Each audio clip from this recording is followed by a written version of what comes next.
선생님 안녕하십니까? 임상일을 위한 김일봉 초음파 해설 40번째 시간이 되겠습니다.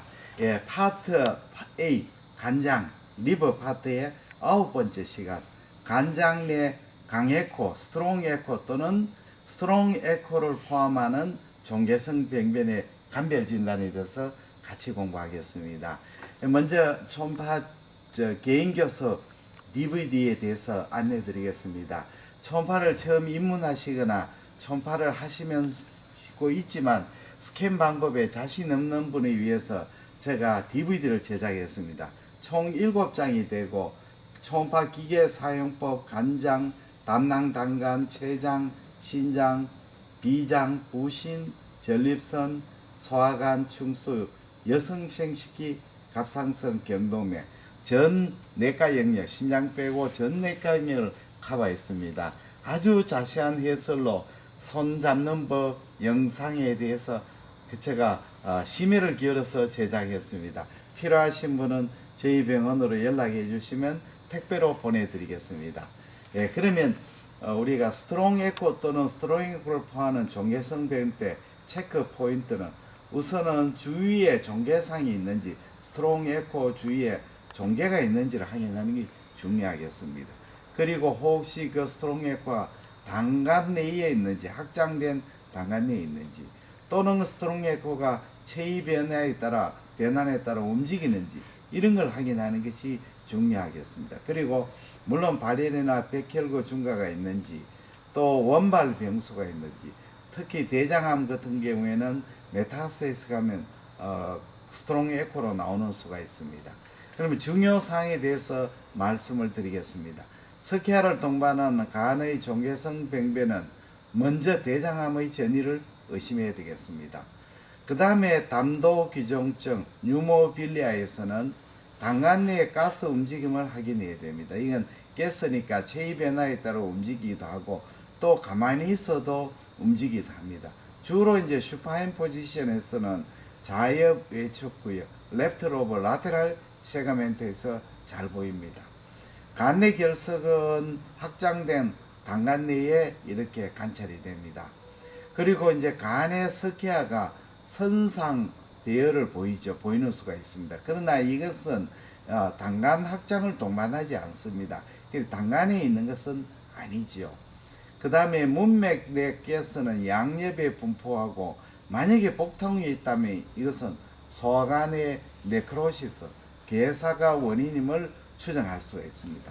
감별 진단으로서 첫째는 간 스키아 병소 그라뉼로마, 두 번째는 유모빌리아 담도 기정증, 세 번째는 간내 단가 결석, 네 번째는 우리가 간내의 그 콜레스테롤 결정 크리스탈, 다섯 번째는 괴사에 동반된 가스를 포함하는 간 종양, 여섯 번째 스키아를 동반하는 간 종양, 일곱 번째 가스를 생산하는 간 농양, 여덟 번째 문맥 내 가스, 이 여덟 가지를 대해서 자세하게 한번 검토해 보겠습니다. 첫째 스키아 병소입니다. 간 실질이나 간 피막에 후방 음영을 동반하는 강에코로 보이고 음영이 약할 때는 이 문제는 이제 고에코 결절로 보이기 때문에 혈관종하고 감별이 좀 어려울 경우도 있습니다. 그리고 강에코가 선상, 수지상으로 보일 때는 문맥을 따라가는 스키아입니다. 이거는 당간 결석이 아니죠. 그래서 여기에 보시면 간 실질에 스트롱 에코, 후방 음영을 동반해 있거나 간 피막에 스트롱 에코가 보이는 수가 있습니다. 그리고 이 스트롱 에코가 선상으로 또 나뭇가지처럼 이렇게 갈라지는 스트롱 에코 보이는데 이거는 담도에 있는 것이 아니고 문맥백을 따라 그 강에코가 있는 겁니다. 그 다음에 뉴모빌리아에 대해서 설명을 드리겠습니다. 당간 내에 가스가 들은 상태고 당간을 따라서 강한 스트롱 에코가 움직이는 그런 초음파 영상을 보입니다. 공기니까 가스니까 움직이죠. 앙와이 슈파인에서 주로 좌측 간접에 많이 보이고 상방으로 가스가 모이는 모습을 보이고 있습니다. 주로 이제 유두절개술 하거나 당간 공장 물압술 또는 담도 소화관 루 피스츄라 또는 엠피세마스 콜레시스타이티스 같은 데서 보입니다. 이렇게 가스가 코메트 테일 에코로 보이기도 하고 당간의 상부에서 이렇게 뽀글뽀글하면서 움직이는 고에코상으로 스트롱 에코상으로 관찰이 됩니다. 그 다음에 간내당간 결석에 대해서 말씀을 드리겠습니다. 확장된 당간에 스트롱 에코로 보이고 이렇게 확장된 당간 안에 스트롱 에코 후방 음영을 동반할 수도 있고 안 할 수도 있습니다.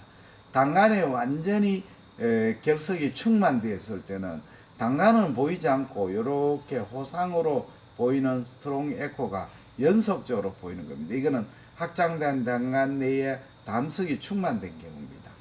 담도 기정점과 달리 강에코가 체위 변환 시 중력에 대해서 하방으로 서서히 움직이죠. 그게 돌이니까 중력의 하방으로 움직이는 거죠. 그리고 간내당간의 일부에 선천적 확장이 있고 그 내부에 결석이 보이는 경우가 많습니다. 어떤 거냐면 이제 간내당간이 이렇게 선천적 확장이 되고 그 디스탈 쪽에는 당간이 확장되고 그 안에 이제 스톤이 생기는 수가 많습니다. 또 결석이 동글동글하지 않고 아주 작은 결석이 꽉 채 있을 때는 개개의 결석으로 보이지 않고 모래상으로 고에코의 벽면이 보이고 뒤에 후방 음영을 동반하는 경우가 있습니다. 그 다음에 콜레스테롤 결정이 크리스탈이 되겠습니다. 간 내 코메트 테일 에코는 보이는데 그 부분에 낭종을 시사하는 무에코 부위가 보이지 않습니다. 이거는 이제 시스트가 아니고 당간 내에 콜레스테롤 크리스탈일 가능성이 많습니다. 그래서 이렇게 코메트 테일 에코 보이는데 뚜렷한 시스트는 보이지 않죠. 다음에는 괴사를 일으키면 거기에 가스를 포함하는 간 종양이 됩니다. 그 큰 종양의 일부가 자연스럽게 스폰테니어스 네크로시스를 생기면 종양의 가스에 의한 고에코사에 보입니다. 주로 이렇게 자연계사로 인한 가스인 경우는 종양의 변연이거나 중심부에 이렇게 흩어져 있습니다. 그러나 요즘은 간 종양에 대한 TA, 간동맥 색전술에 버리면 종양의 전체가 이 괴사를 일으키가 전체가 고에코로 관찰이 됩니다. 그 다음에 석회화를 동반하는 간 종양. 대부분 이건 대장암이 전시에 많습니다. 그러니까 대장암을 가장 먼저 의심해야 되고 그 다음에 위암 전이도 석회화를 볼 수가 있습니다. HCC에는 석회화는 좀 드문 편이 되겠습니다. 이렇게 종괴 부분에 후방 음량을 동하는 석회화 보이고 주위에 이렇게 종괴가 보입니다. 경우에 따라서는 종괴 내부의 점상 석회화를 보일 수도 있습니다. 7번째, 가스를 생산을 동반하는 간농양입니다. 우리가 가스 생산하는 감염균에 의해서 농양이 생기면 농양 내부의 점상에 강에코가 동반합니다. 이렇게 농양이 있는데 농양 내부에 군데군데 가스 에코가 보이고 하고 때로는 이게 이제 앱세스가 진행이 되면 에어프로이드 레벨이 생깁니다. 이쪽에는 에어, 밑쪽에는 그 앱세스에 있는 퍼스가 밑쪽에 있고 위쪽에는 가스가 있습니다. 그럼 에어프로이드 레벨이 형성이 되겠습니다. 그 다음에는 마지막에 문맥 내 가스 에코입니다. 우리가 외상이라든지 장암괴사를 일으키면 이 문맥 안으로 가스가 유입됩니다. 이 가스는 이제 문맥 혈류를 따라 간의 변연까지 가스가 이렇게 퍼지게 돼서 주로 이제 간 변연에 이렇게 가스 에코가 보입니다만 그러나 이제 이 가스들은 아주 작은 혈관에도 들어갈 수 있기 때문에 이 변연뿐 아니고 간의 중심부에도 반상의 고에코 또 보일 수가 있습니다. 이건 아주 복통에 있고 그 네크로시스에 동반된 장암괴사에 동반된 포탈베인 엠보리즘 아주 중독한 상태이기 때문에 이머전시로 치료를 해야 되겠습니다. 오늘은 간 내 강에코 또는 강에코를 포함하는 종괴성 병변의 감별 진단에 대해서 공부했습니다. 대단히 감사합니다. 안녕히 계십시오.